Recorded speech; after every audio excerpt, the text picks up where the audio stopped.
আসসালামু আলাইকুম ওয়া রাহমাতুল্লাহি ওয়া বারাকাতুহু।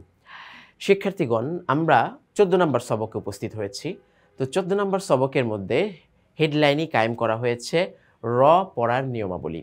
নুন সাকিন, মিম সাকিন, তারপরে এই যে র মোটা, সামনে আসবে আবার আপনার আল্লাহ শব্দের লাম মোটা বা চিকুন করে পড়া।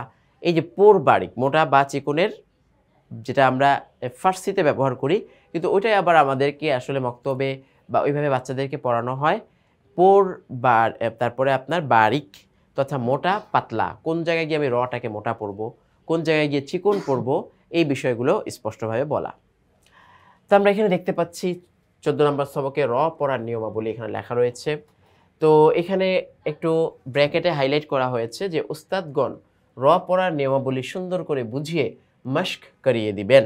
তো যে যাকে পড়াবে সে তাকে ওই রটাকে উচ্চারণ করে করে কোথায় মোটা হচ্ছে, কোথায় চিকুন হচ্ছে, এই বিষয়গুলোকে স্পষ্ট করিয়ে দিবেন। তো র হরফকে দুই প্রকারে পড়া যায়। তো পড়, এই যে এখানে লেখাও আছে মোটা, বারিক, পাতলা বা চিকন করে পড়া। তো ৫ অবস্থায় রকে পোর করে পড়তে হয়। তো এখানে আমরা ব্যাখ্যা দিয়ে দিয়েছি, এই জন্য পরবর্তীতে আর ওই সবগুলার মধ্যে তো আর ব্র্যাকেটে মোটা, চিকন বা পাতলা এটা আনার প্রয়োজন নেই। তো ৫ অবস্থায় র পোর করে পড়তে হয়। ১, র হরফের উপর জবর অথবা পেশ থাকিলে র হরফকে পোর করিয়ে বা করে পড়িতে হয়। এভাবে আমরা বললাম। এবার আমরা উদাহরণ দেখব। তো আমাদের উদাহরণগুলো এমনভাবে আনা হয়েছে, আমরা তো অবশ্যই চেষ্টা করেছি যে কোরআনে কারিমে যে শব্দগুলো রয়েছে সেই শব্দগুলোই উল্লেখ করার, এবং কি বাক্য। এই যে আমরা এতদিন শব্দগুলো শিখেছি, এখন দেখুন আমাদের সামনে কিন্তু কোরআনে কারিমের বাক্যও চলে আসছে।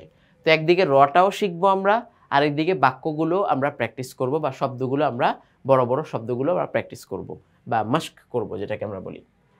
তো শুরুতে আমরা দেখি আলহামদুলিল্লাহি রব্বিল আলামিন। যদি আমরা ওয়াকফ করি সেই হরফে কি হয়ে যাবে? ওয়াকফের আমরা দুইটা চিহ্ন এখানে দিয়ে রাখি। যেহেতু এখানে আমাদের ওয়াকফ শেখাটা উদ্দেশ্য না, কিন্তু এখানে কথার কথা, আমি তো সবগুলোতে আমরা চেষ্টা করি যে সবগুলো নিয়মকে যেন আপনাদের একটু মেমোরাইজ করা যায় প্রত্যেকটা পড়ার মধ্যে। তো যদি আমরা ওয়াকফ করি আলহামদুলিল্লাহি রব্বিল আলামিন, শেষে ওয়াকফের কারণে জজম চলে আসবে। তো কেউ যদি আলামিনা এখানে পড়েন কোনো সমস্যা নেই। তো এখানে আমাদের মুখ্য উদ্দেশ্য কোনটা? মুখ্য উদ্দেশ্য হচ্ছে এই যে রটা। তো আমরা র সাকে মানে র এর নিয়ম পড়তেছিলাম যে রর উপরে যদি জবর থাকে তাহলে কিন্তু সেই রটা মোটা করে পড়িতে হয় বা পুর করে পড়িতে হয়, এবং পেশ থাকলেও। তো এখানে আমরা পাচ্ছি কি রর উপরে জবর রয়েছে। তো রব্বিল, এই যে রব্বিল মোটা করে পড়েছি। বাংলায় অনেক সময় যারা পড়বেন তারা দেখবেন কি লিখেছে? রাব্বিল। হ্যাঁ, বাংলায় লেখে কি? কারণ রব্বিল তো আর বোঝানো যায় না, তো বাংলা লেখে আলহামদুলিল্লাহি, এই যে রাব্বিল। এখন রটাকে একবারে চিকন করে পড়া হয়, যার কারণে কি হয়? শুনতে খারাপ শোনা যায়, পড়ার যে একটা সৌন্দর্য নষ্ট হয়ে যায়।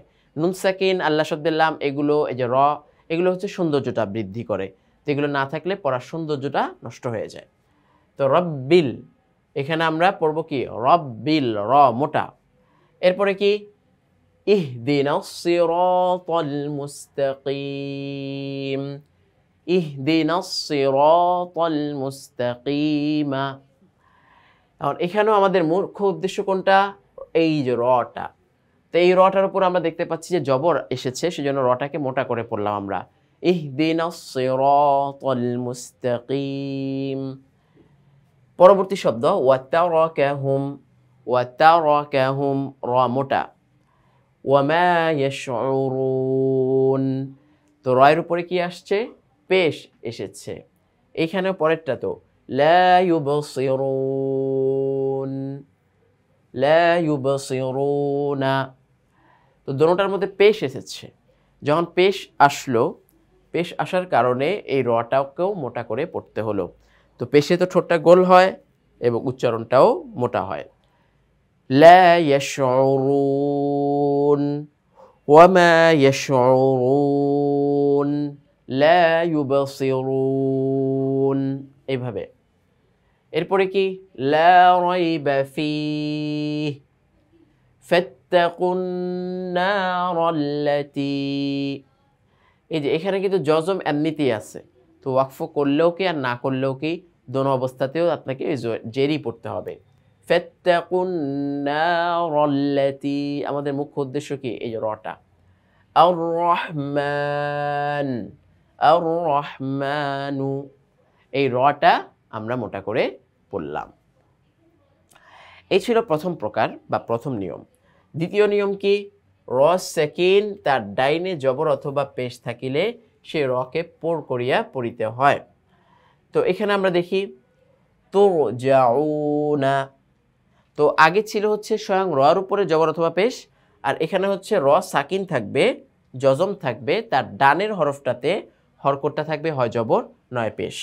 তো তুরজাউনা, ইয়ারজিউনা, তুরহামুনা, যুরতুমুল মাকাবিরি, যুরতুমুল মাকাবিরি। আচ্ছা, ওয়াবারকুন, والمرسلات عرفا، والمرسلات عرفا، عرفا। তো এখানেও আমরা পাচ্ছি পেশের বা আপনার র সাকিন তার ডান পাশে পেশ, এখানেও পাচ্ছি র সাকিন তার ডান পাশে পেশ, একই বাক্যের মধ্যে দুইটা। والمرسلات عرفا مرفوع معروف মারুফুন, এইভাবে আমরা পেলাম। 3 নাম্বার র পড়ার নিয়ম। ওয়াকফের অবস্থায়, তো ওয়াকফ শব্দের অর্থ আমরা আগেও জেনেছি থামা। ওয়াকফের অবস্থায় র সাকিন ও তার ডাইনে ইয়া ব্যতীত অন্য যে কোনো হরফ সাকিন থাকিলে বা হইলেও তার ডানের হরফের জবর অথবা পেশ হইলেও ওই রকে পোর করিয়া পড়িতে হয়। আচ্ছা, তাহলে এখানে কি বলল যে ওয়াকফের অবস্থায় র সাকিন তার ডাইনে ইয়া ব্যতীত অন্য কোনো হরফ সাকিন হইলেও তার ডানের হরফে জবর অথবা পেশ হইলে ওই রকে পোর করিয়া পড়িতে হয়। তো আগে তো আমরা দেখেছি যে র সাকিন তার ডানের হরফটার মধ্যে জবর অথবা পেশ, কিন্তু এখানে 3 নম্বরে কি আসছে, র সাকিন তার ডানের হরফে ইয়া ব্যতীত অন্য কিছু সাকিন, তার ডানের হরফের মধ্যে জবর অথবা পেশ। যেমন উদাহরণ দিলে আরো স্পষ্ট হয়ে যাবে। এই যে খুসরিন, এখানে ওয়াকফের কারণে আমরা থামলাম, কথার কথা যে খ সিন পেশ খুস, র দুই জের ঋণ, খুসরিন। এখন এটা কেউ বাক্যের শেষে বা শব্দের শেষে থামতে চাইলো, এখন তার ডানের হরফটা কি ইয়া ব্যতীত অন্য একটা হরফ আছে, সাকিন আছে, তার ডানে পেশ আছে, তাহলে এই রটাকেও ওয়াকফের কারণে জজম হলেও সেটাকে মোটা করে পড়তে হবে। যেমন খুসর, খুসর, এভাবে। তারপরে হেইজর, হেইজর, রয়ের মাখরাজ কোনটা, জিবার আগাটা উল্টে গিয়ে উপরে লাগবে, তাই না, ওই মাখরাজটা উচ্চারণ করলে মোটা হয়ে যায়। হেইজর, হেইজর, এরকম। ওয়াত্র, ওয়াত্র। আচ্ছা, এরপরে শাহর, শাহর, ওয়াল আসর, ওয়াল আসর, ইযা ইয়াসর, ইযা ইয়াসর, এভাবে। ওয়ালায়ালিন আশর, ওয়ালায়ালিন আশর, লাইলাতুল কদরি, লাইলাতুল কদর, ওয়াল ফাজরি, ওয়াকফ করলে আমরা ওয়াল ফাজর, ওয়াল ফাজর, এইভাবে ওয়াকফের নিয়মটা আমরা পড়ে ফেললাম। 4 নাম্বার পয়েন্টটা হচ্ছে কি, র সাকিন তার বামের হরফে মুস্তালিয়ার, এটা সিফাতের একটা অংশ মুস্তালিয়া। তো আমরা এই সিফাতের বিষয়গুলো তো আর স্পষ্টভাবে উল্লেখ করিনি, খালি মুখে মুখে আমি কিছুটা বুঝিয়ে দিয়েছি। তো মুস্তালিয়া মানে হচ্ছে যেই সমস্ত হরফগুলোর আওয়াজটা একটু উঁচু হয়। তো মুস্তালিয়ার যে কোনো একটি হরফ থাকিলে সেই রকে পোর করিয়া পড়িতে হয়। হরফে মুস্তালিয়া 7টি, কয়টি? 7টি। সদ, দ, ত, জ, গইন, খ, কফ, এই 6টা হরফ যদি কখন আসে, যদি র সাকিন তার বামের হরফে মুস্তালিয়ার যে কোনো একটি হরফ থাকে। র সাকিন তার বামের হরফে যে কোনো একটা মুস্তালি হরফে থাকে। তাহলে আমরা এখানে উদাহরণে দেখি, এই যে র সাকিন রয়েছে, তার বামে হরফে কিন্তু মুস্তালিয়ার হরফ রয়েছে। এখন আরেকটা কথা যদি সংযোগ করা যায় তাহলে সেটাও হয় যে তার ডানের হরফে আবার জের রয়েছে। ডানের হরফে কিন্তু জবর থাকলে, এই যে জবর থাকতো, আমরা কথার কথা বললাম ফা র জবর ফার, তখন আমাদের পরে কি মুস্তালিয়ার হরফ আছে কি নাই সেটা দেখা লাগতো না। যেহেতু ফায়ে রয়ের জজমের আগে জের রয়েছে, আগের হরফে জের রয়েছে, আর এইভাবে হলে র পাতলা হয়, ফা র জের ফির এইভাবে হয়। তো কিন্তু এখানে পরবর্তীতে হরফটা মুস্তালিয়া আসার কারণে মোটা হবে। তো ফির ফির কতুন, ফির কতুন মুস্তালিয়ার কারণে রটাও মোটা হয়ে যাবে। কেউ তসুন, কেউ তসুন রটা মোটা করে ফেললাম আমরা। মির সদিন, মির সদিন, তাহলে র সাকিন তার বামের হরফে যদি মুস্তালিয়ার হরফ থাকে, তার ডানে যদি জের থাকে, তাহলে সেখানে কি করতে হবে, রটাকে মোটা করে পড়তে হবে বা পোর করে পড়তে হবে। এটা আমরা পেয়ে গেলাম। তো পরবর্তী আলোচনায় আমরা যাই। 5 নম্বর পয়েন্টে আমরা দেখতে পাচ্ছি র সাকিন তার ডাইনে কাসরায়ে আরজি অস্থায়ী জের। এখানে স্পষ্ট বলা হলো অস্থায়ী জের। অস্থায়ী জের যদি থাকে তাহলেও সেই রকে পোর করিয়া পড়িতে হয়। যেমন ম্যানির তেদ, ম্যানির তেদ। এখন অস্থায়ী জের মানে কি? এখানে শব্দটা ছিল মান ইরতাদ, এখানে হামজার নিচে একটি জের ছিল, এখানে মিম নুন জবর মান ছিল।